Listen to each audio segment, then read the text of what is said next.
America যে চাইছে Iran দখল করতে একথা সবাই জানে, কিন্তু প্রশ্ন হচ্ছে আমেরিকা কি পারবে ইরান দখল করতে?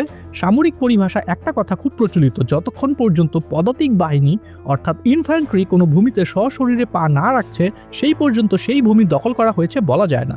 আকাশ থেকে হামলা চালানো সহজ, কিন্তু একটা জাতিকে স্থায়ীভাবে পদানত করা সম্পূর্ণ ভিন্ন বিষয়। 4000 বছরের ইতিহাসে ইরান বারবার আক্রান্ত হলেও কেউই তাদেরকে স্থায়ীভাবে দখল করতে পারেনি। যদি ইতিহাসের দিকে ফিরে তাকাই, the great Alexander, Genghis Khan কিংবা অটোম্যান শাসক সবাই একে একে আক্রমণ করলেও ইরানকে কেউই পুরোপুরি দখল করতে পারেনি। কিন্তু প্রশ্ন হচ্ছে কেন? চলুন জেনে নেওয়া যাক কেন ইরানকে দখল করা প্রায় অসম্ভব। কিন্তু তার আগে আপনাকে রিকোয়েস্ট করব, প্লিজ চ্যানেলটি সাবস্ক্রাইব করুন, কারণ অনেক গুরুত্বপূর্ণ ভিডিও আসতে যাচ্ছে। ইরানকে দখল করতে না পারার প্রথম কারণটি হলো দেশটি ভৌগোলিকভাবে দুর্ভেদ্য। জাগ্রোস এবং এলবুর্স পর্বতমালা দেশটিকে চারপাশ থেকে এমনভাবে ঘিরে রেখেছে যে কোনো শক্তিশালী বাহিনীর পক্ষে এই পাহাড় টপকে ভেতরে প্রবেশ করা বেশ কঠিন। ধরে নিলাম একটা বাহিনী সেই বাধা অতিক্রম করে ভেতরে প্রবেশ করলো, তবে সেই সেনাবাহিনীর জন্য রসদ সরবরাহ বজায় রাখা প্রায় অসম্ভব। তার উপর রয়েছে 1500 কিলোমিটার দীর্ঘ কাবির এবং লোত, দুটি ভয়ঙ্কর মরুভূমি, যা যে কোনো আধুনিক সেনাবাহিনীর জন্যও মরণ ফাঁদ। তাছাড়া ইরানের সামরিক বাহিনীও বেশ দক্ষ, সুতরাং গ্রাউন্ড ইনভেশন করে ইরান দখল করা প্রায় অসম্ভব। ইরানকে দখল করতে না পারার দ্বিতীয় কারণটি হচ্ছে তাদের সেন্টার অফ গ্র্যাভিটি।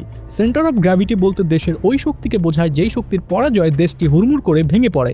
যেমন ইরাকের শক্তির কেন্দ্রবিন্দু ছিলেন সাদ্দাম হোসেন, আর লিবিয়ায় ছিলেন গাদ্দাফি। ফলে তারা যখন নেই তখন আমেরিকা খুব সহজেই সেই দেশগুলো নিয়ন্ত্রণ নিতে পেরেছে।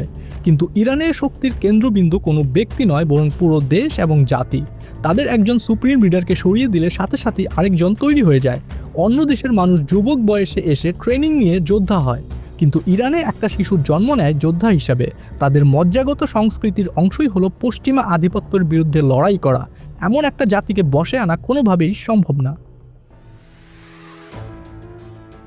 তবে এটাও স্বীকার করার উপায় নেই যে শক্তিতে আমেরিকা অবশ্যই এগিয়ে, তবে গায়ের জোরে সব কিছু সম্ভব না। বাস্তবতা হলো আমেরিকার সামনে এখন মাত্র দুটি পথ খোলা।